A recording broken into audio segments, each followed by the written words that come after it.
game Elvis versi gulat. Itulah salah satu sebutan lain game absurd ini di tempat saya waktu itu. Ya, gimana lagi? Selain game ini menampilkan tema gulat bebas ala WCW, dan aduh ini sepuh banget yang masih ingat acara WCW.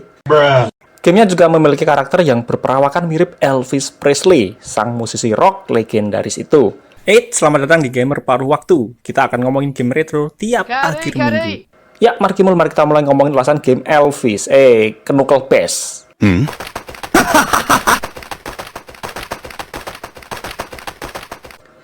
Entah mendapatkan ide absurd dari mana, tapi inilah yang terjadi. Sebuah game beat 'em up dengan tema gulat. Ya, memang absurd dan juga kocak. Game berjudul Knuckle Bass ini diproduksi dan dirilis pada tahun 1993 oleh Toaplan. Ya, ini adalah salah satu developer game arcade yang juga memproduksi game keren lain seperti seri game Truckstone, kemudian Batsugan, Snow Bros, dan PPNBB. Untuk PPNBB ini akan kita bahas lain kali, tapi pastikan kamu sudah cukup umur untuk menontonnya nanti. Sekedar info, game Knuckle Bass ini juga menggunakan musik karya Masahiro Yuki. Beliau adalah salah satu musisi game legendaris di era 80-an dan juga 90-an. Dan salah satu karyanya adalah musik pada game Truckstone yang musiknya ajeb-ajeb keren itu. Dan menariknya, game Knuckle Bass ini awalnya direncanakan sebagai sebuah game fighting ala Street Fighter, tapi akhirnya diubah menjadi game bergenre beat 'em up.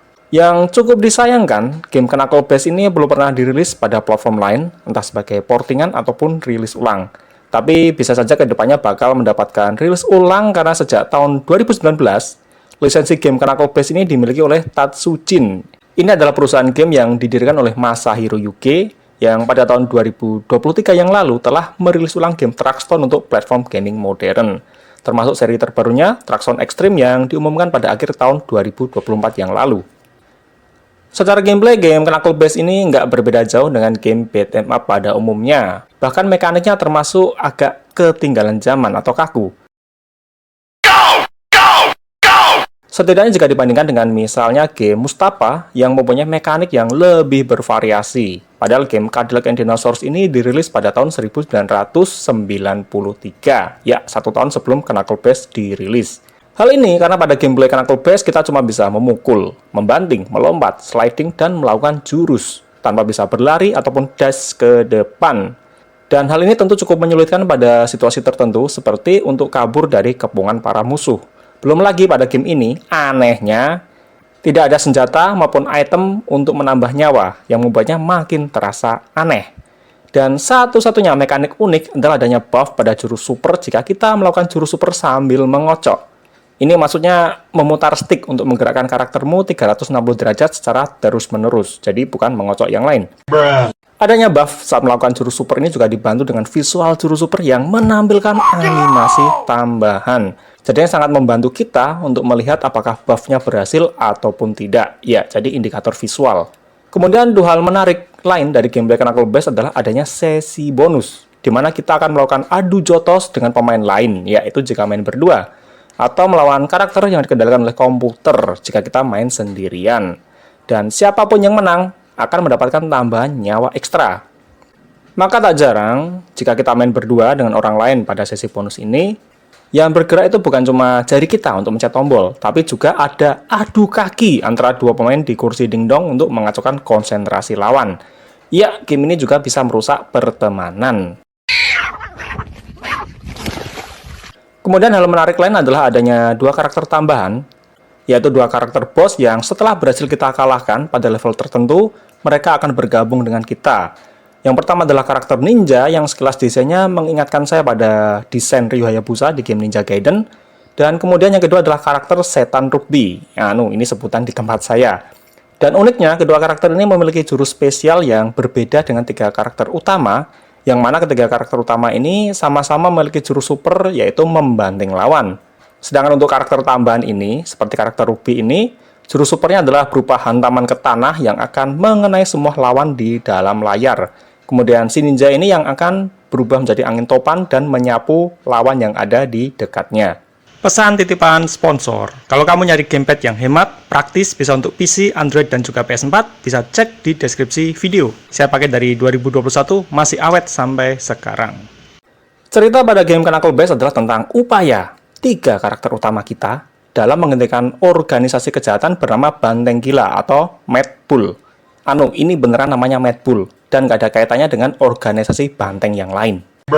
Mad Bull ini disebutkan sebagai organisasi gulat yang korup dan hanya mementingkan keuntungan mereka sendiri. Dan sekali lagi, organisasi ini nggak ada kaitannya dengan organisasi banteng yang lainnya.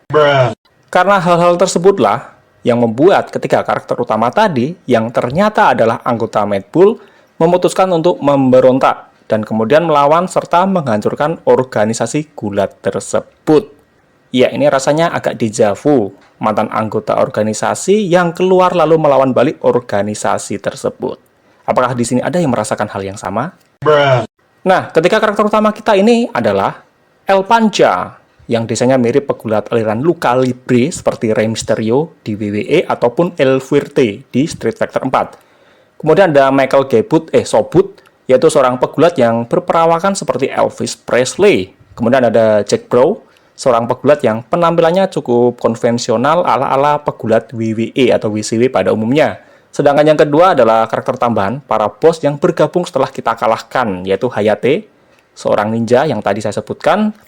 Dan yang kedua adalah Kapten, ini adalah sosok pemain American Football atau rugby.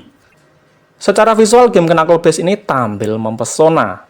Meskipun animasinya terasa agak kaku, tapi detail visual dan tone warnanya tampak keren dan cakep untuk standar game pada tahun 94. Apalagi ada bagian yang menampilkan wajah karakter ataupun saat bonus adu jotos yang tampak sangat realistis.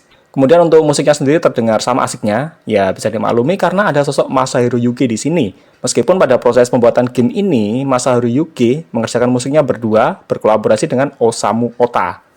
Game Knuckle Bass adalah game beat'em up yang sebetulnya biasa saja, tapi seakan muncul pada momen yang tepat, setidaknya di tempat dingdong langganan saya waktu itu.